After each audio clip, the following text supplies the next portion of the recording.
আমরা দেখেছি শেখ সাহেবকে, আমরা দেখেছি জিয়াউর রহমানকে, আমরা দেখেছি শাহ সাহেবকে, আমরা দেখেছি এই মহিলা নেতৃত্বের গজবকে, হাজারো নেতা এবং নেত্রী শাসন দেখেছি, কিন্তু মানুষের ভাগ্যের পরিবর্তন হয় নাই। বহু দেশ দেখেছি, দল দেখেছি, নেতা দেখেছি, এরপরে দেখলাম বৈষম্য চলছে। আবার 2024 জুলাই আগস্টে বৈষম্য বিরোধী আন্দোলন করেছিলাম, সংগ্রাম করেছিলাম, রাস্তায় নেমেছিলাম জানের মায়া ত্যাগ করে। বাংলাদেশে বৈষম্য থাকবে না, থাকবে না জুলুম, থাকবে না অত্যাচার, থাকবে না অবিচার, প্রত্যেকটা গরিবের অধিকার ফিরিয়ে দেব। কোন মানুষ ক্ষুধার্তহীন থাকবে না, খোলা আকাশের নিচে বাংলাদেশের কোন মানুষ ঘুমাবে না, চিকিৎসাবিহীন বাংলাদেশের একটা মানুষ মারা যাবে না, বাংলাদেশের প্রত্যেকটা মানুষকে শিক্ষায় উন্নতি করব, বাংলাদেশের প্রত্যেকটা জনগণের অধিকারকে ফিরিয়ে দিব। কিন্তু আমরা কি দেখলাম? 5ই আগস্টের পর আবারও জুলুম, অত্যাচার, খুন, অবিচার, দখলদারি এবং ধর্ষণ, চাঁদাবাজি। এর জন্য আন্দোলন করি নাই, এর জন্য সংগ্রাম করি নাই, ওই চাঁদাবাজদের হাতকে ভেঙে দিতে হবে ইনশাআল্লাহ।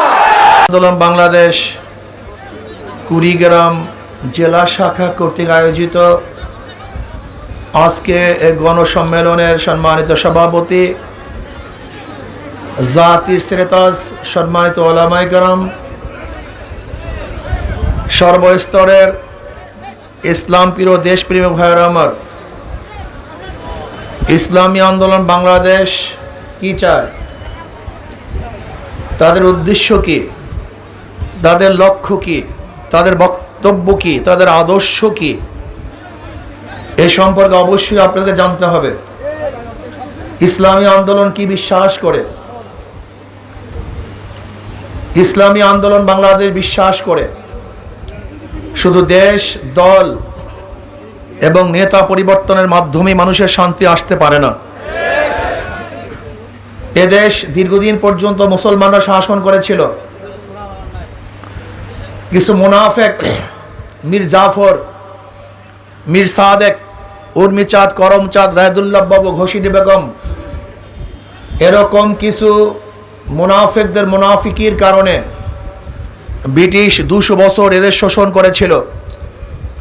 আবার ব্রিটিশদের বিরুদ্ধে প্রথম আন্দোলনের সূচনা করেছিল মুসলমান। আপনারা জানেন 1803 ঈসাই সালে যখন দিল্লি দখল করেছিল ব্রিটিশ, সেই সময়তেই শাহ ওলিউল্লাহ মুহাদ্দিস দেহলভী রহমতুল্লাহ আলাইহির বড় সাহেবজাদা শাহ আব্দুল আজিজ সাহেব রহমতুল্লাহ আলাইহি ঘোষণা দিয়েছিলেন, আজকের থেকে পাক ভারত উপমহাদেশ দারুল ইসলাম নয় দারুল হরব। ব্রিটিশদের বিরুদ্ধে আন্দোলন করা প্রত্যেকটা মুসলমানদের জন্য ফরজে আইন। সেই দিনই ব্রিটিশ হটাও আন্দোলনের সূচনা হয়েছিল, বীজ বপন হয়েছিল। আপনারা জানেন 1857 ঈসাই সালে আজাদি বিপ্লব, সেই সিপাহী বিপ্লবের নেতৃত্ব দিয়েছিল মুসলমান। ব্রিটিশ হটাও আন্দোলনে হাজার হাজার মুসলমান শহীদ হয়েছিলেন, লক্ষ লক্ষ মুসলমান শহীদ হয়েছিলেন। 80,000 মুসলমানদেরকে শহীদ করা হয়েছিল। লক্ষ লক্ষ মুসলমান এই পাক ভারত উপমহাদেশ থেকে হিজরত করতে বাধ্য হয়েছিলেন। চাকরি চর থেকে শুরু করে খায়বার পর্যন্ত এরকম কোনো গাছ ছিল না যেই গাছের মধ্যে একজন আলেমকে ফাঁসিতে ঝুলানো হয় নাই। এরপর আমরা মাঠ ছাড়ি নাই, পিছপা হই নাই। ব্রিটিশ হটাও আন্দোলনে যতগুলি মানুষ জীবন দিয়েছে, ইন্ডিয়ান গেটের মধ্যে তাদের নাম লেখা আছে।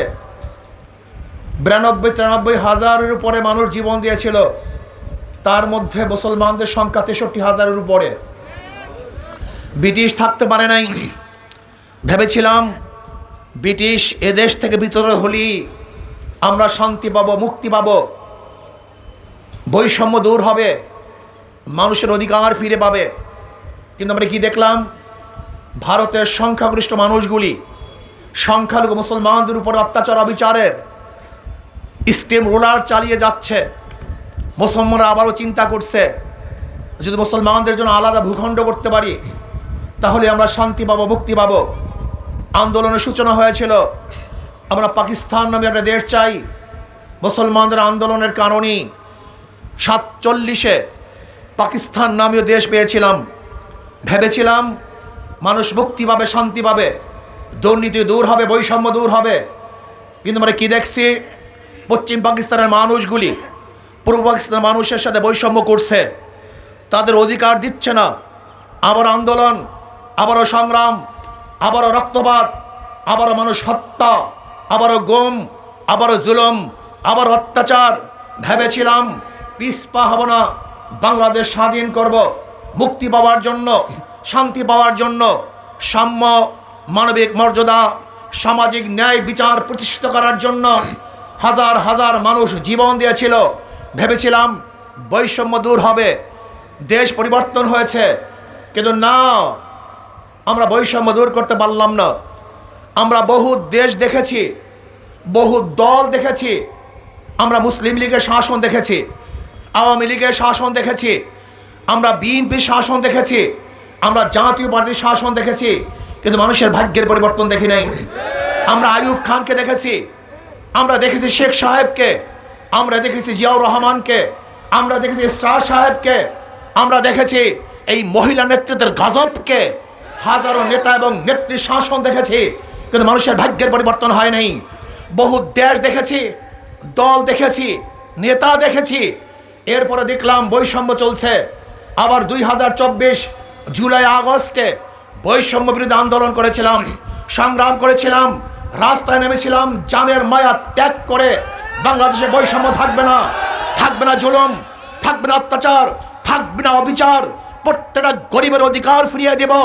কোনো মানুষ ক্ষুধার্তহীন থাকবে না, খোলা আকাশের নিচে বাংলাদেশের কোনো মানুষ ঘুমাবে না, চিকিৎসাবিহীন বাংলাদেশের একটা মানুষ মারা যাবে না।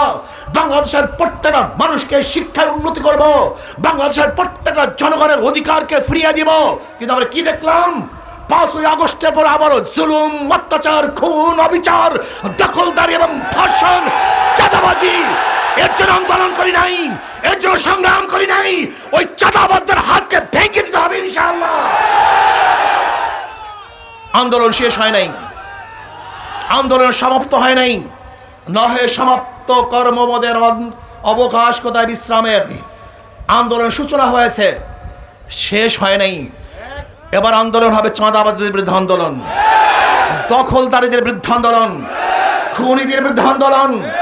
এবার মানুষের অধিকারকে প্রতিষ্ঠিত করার জন্য আন্দোলন হবে ইনশাআল্লাহ। আসুন, যেরকম ঐক্যবদ্ধভাবে ফ্যাসিস্টকে দেশ থেকে তাড়াতে, ভাগাতে বাধ্য করেছিলাম, আমরা ইনশাআল্লাহ ঐক্যবদ্ধভাবে যদি আবারও রাস্তায় নামি, তাহলে চাঁদাবাজদেরকে বাংলাদেশে উৎখাত করতে ইনশাআল্লাহ সক্ষম হবে, কোনো সন্দেহ নাই। ঐক্য হতে হবে, এক থাকতে হবে, এক মেজাজ থাকতে হবে। বাংলাদেশের জনগণকে বলবো, আপনারা জানেন জীবনভর আপনাদের মাথায় কাঁঠাল রেগে ওই সমস্ত জালেম, গুন্ডা এবং বদমাশরা কি পরিমাণে টাকা পাচার করেছে আপনাদের ধারণাই নেই। মাত্র 16 বছরে পাচার হয়েছে 28 লক্ষ কোটি টাকা। এক বছরে বাজেট 7 লক্ষ কোটি, আর পাচার হয়ে গেছে 28 লক্ষ কোটি টাকা। কুড়িগ্রামবাসী আপনারা কি জানেন, বাংলাদেশের যত অর্থনীতি, বাংলাদেশের যত মানুষের কাছে যত টাকা, এই পরিমাণের টাকা মাত্র 20 ফ্যামিলির কাছে। 20 ফ্যামিলির কাছে। আপনাকে জানেন যে সেই দরবেশ বাবা শুধু শেয়ার বাজার থেকে আত্মসাৎ করেছে 50 হাজার কোটি টাকা। আপনি কি জানেন আজকে এখানে যারা উপস্থিত আছেন, প্রত্যেকের মাথার উপরে 1,20,000 টাকার উপরে ঋণ। সবাই ঋণী। এই টাকাগুলো কোথায় গেছে? বিগত ফ্যাসিস্ট সরকারের পরিকল্পনা মন্ত্রী কি বলেছেন? বাজেট করি 100 টাকা, গ্রামে পুষে 10 টাকা, 90 টাকায় চুরি হয়ে যায়। বিগত ফ্যাসিস্ট সরকারের প্রেসিডেন্ট কি বলেছিলেন? প্রতি বছর যেই টাকা দুর্নীতি হয়, এক বছরে যেই টাকা দুর্নীতি হয়, তা দিয়ে প্রতি বছর 2টা পদ্মা সেতু করা যায়। সব টাকা আপনাদের, এই গরিবদের, এই খেটে খাওয়া মানুষদের মাথার ঘাম পায়ে ফেলা টাকা দিয়ে ওরা চুরি করছে, ডাকাতি করছে, অত্যাচার করছে, অবিচার করছে, জুলুম করছে, এই দেশকে বিক্রি করার চক্রান্ত করছে। আজকে ভারতের সাথে যে চুক্তি করেছে, গোলামি চুক্তি। বাংলাদেশের মানুষ স্বাধীন, এরা রক্ত দিতে পারে, জীবন দিতে পারে, গোলামি করতে পারে না। ভারতের সামনে কোনোদিন বাংলাদেশের মানুষ মাথা নত করবে না, গোলামি চুক্তি করবে না। আমরা জীবন দেব, রক্ত দেব, মরে যাব, গোলামি করবো না ইনশাআল্লাহ।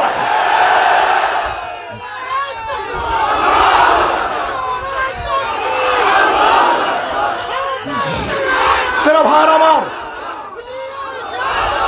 আজকেও যারা ভারতকে সাথে নিয়ে ক্ষমতায় যেতে চান, শুনে রাখুন স্পষ্ট বক্তব্য, বাংলাদেশের বুকে যারা ভারতের দালালি করবেন, ভারতের সাথে হাত হাত করে ক্ষমতায় যাওয়ার স্বপ্ন দেখবেন, বাংলাদেশের প্রত্যেকটা নাগরিক ঐক্যবদ্ধভাবে সেই ভারতের দালালদেরকে বাংলাদেশকে উৎখাত করে ভারতে পাঠিয়ে দেবে ইনশাআল্লাহ।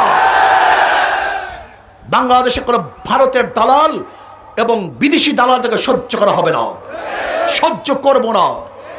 বাংলাদেশ এত সুন্দর একটা দেশ, এত সুন্দর কান্ট্রি, আজকে কুড়িগ্রামে আল্লাহ পাক রব্বুল আলামিন যেই পরিমাণের জনসম্পদের খনি দিয়েছেন, আমি মনে করি স্বর্ণ রূপা তৈলের খনির চেয়েও এই জনসম্পদের খনি সবচেয়ে দামি। যদি আমরা এই জনসম্পত্তিকে কাজে লাগাতে পারি, তাহলে বাংলাদেশের সেই ধনী রাষ্ট্র আর গোটা দুনিয়ার মধ্যে থাকবে না।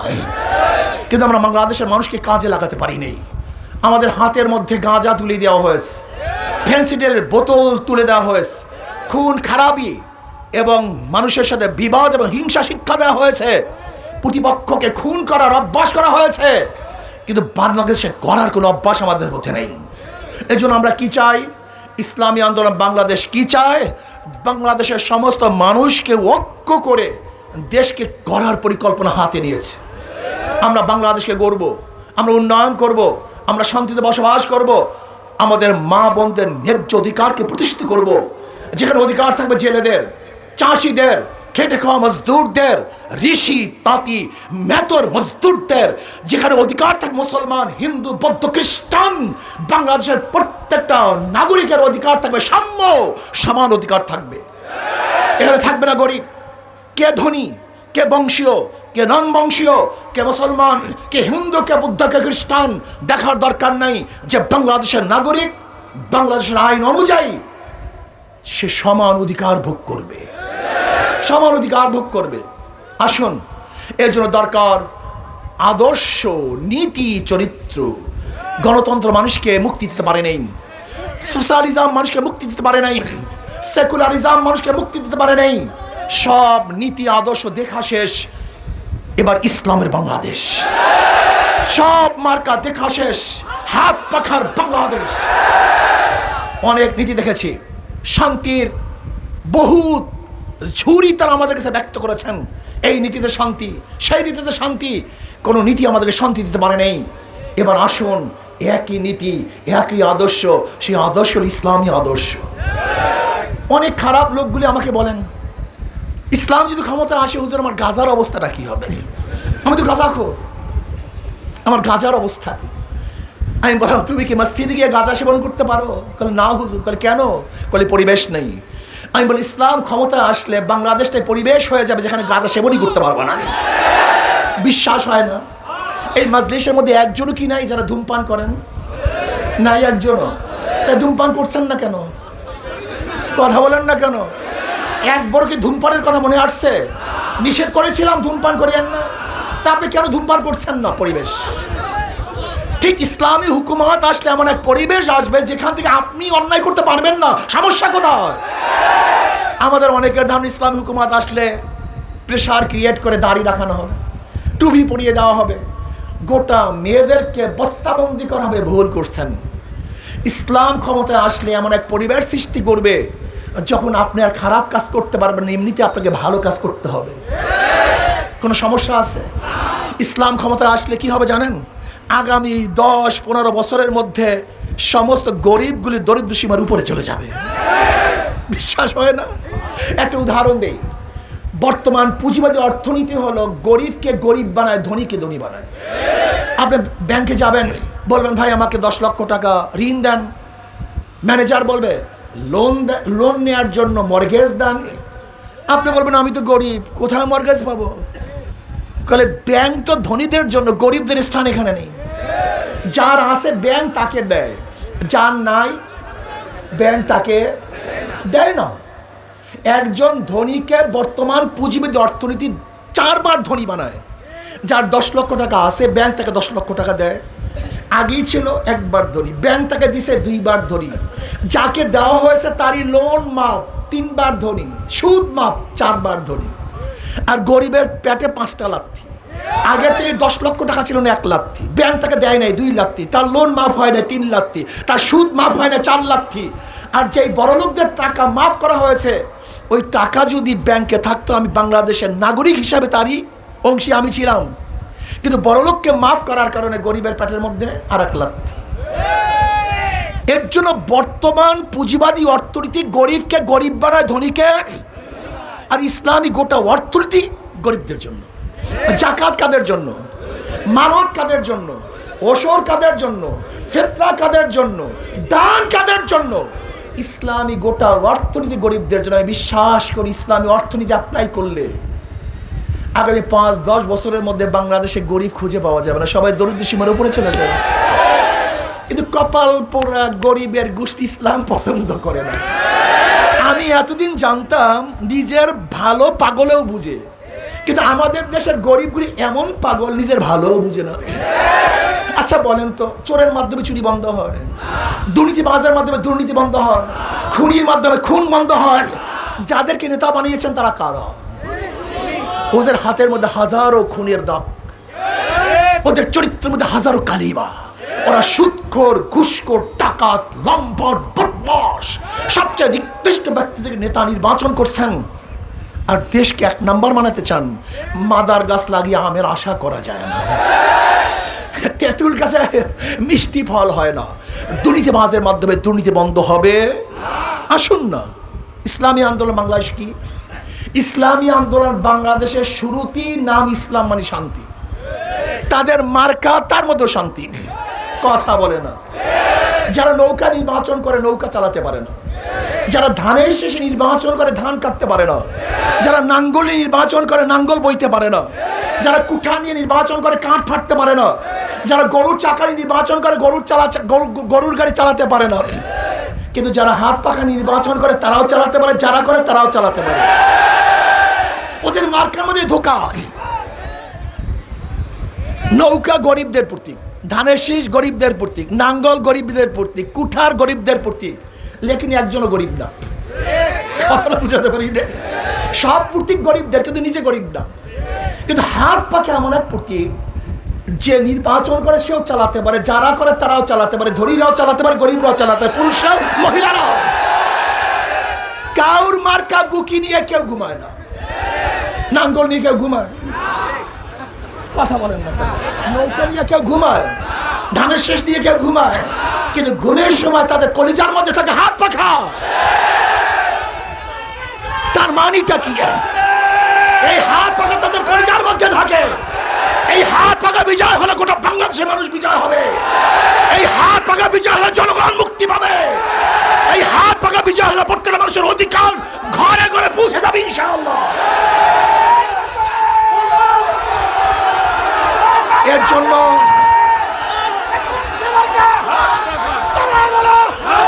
শোনেন, কারেন্ট ফেল করে, হাত পাখা ফেল করে না। কারেন্ট ফেল করে, হাত পাখা ফেল করে না। তার মানিটা হলো তাদের কথায় কাজের মধ্যে মিল আছে। কথায় কাজে মিল পাই, পীর সাহেব চর্ম নেই। ওই শুরুর থেকে যেই কথা শুরু হয়েছে আজও একই কথা। এই স্টেজ অন্য, অন্য স্টেজ অন্য। লিডারদের সাথে দেখা হওয়ার আগে এক কথা, লিডারদের সাথে দেখা হওয়ার পরে অন্য কথা।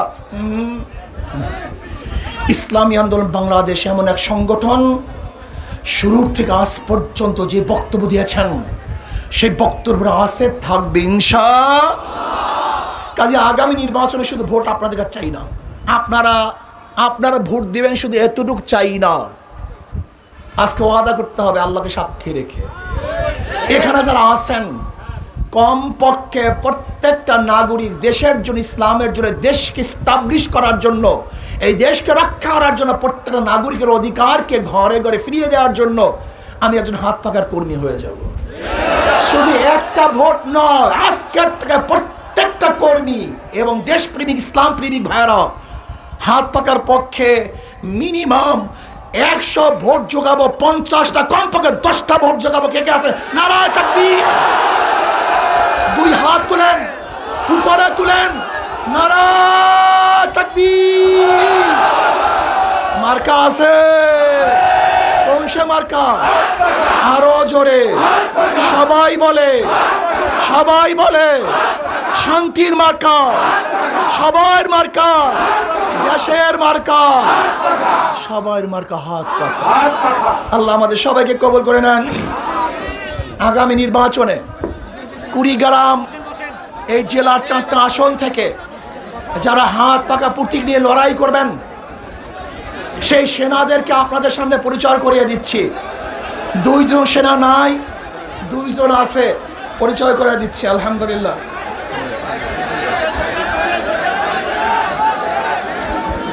কুড়িগ্রাম 1 আলহাস হারিসুল বাড়ি রনি,